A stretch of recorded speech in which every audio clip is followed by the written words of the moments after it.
All right, guys, here are a few things that you need to know before you start painting.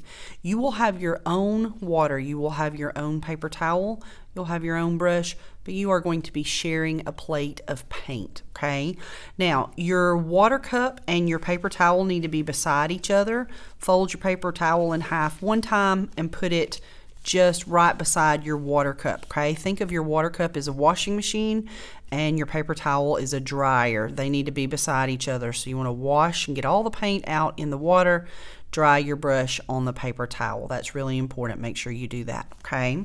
You have 3 brush choices. You have got a darker pink handle brush. That's the smallest brush. If you're not great at painting, I suggest you get this brush. It's real little and it's easy to control, okay? The yellow handle brush is a little bit bigger than the darker pink one. And then finally we have this kind of orangey, peachy orange handle brush, and that's the biggest brush that's over there. If you're fabulous at painting, you can get this brush if you're really good and not a sloppy painter, okay? But if you're a little bit messy, which is okay, you will want the smallest handle brush that's over there, and it's that sort of pinker handle. Okay, so you have the primary colors. You're sharing the plate of paint. But let's say, for example, your neighbor wants to make orange and you don't like the orange that they made. You can make your own orange, okay? You're just sharing the paint and you're sharing the plate, but you can mix your own colors. So when you paint, you're going to be starting your color wheel with the 3 primary colors first, so you're not mixing any of that. You'll just be using plain old red, plain old yellow, plain old blue.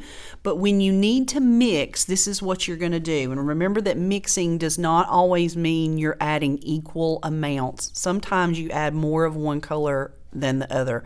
For example, orange is one of those colors that you'll want to mix a lot of yellow and a little bitty bit of red, okay? So when you mix, what you need to do is take some color and move it over to a spot away from the main puddle of color.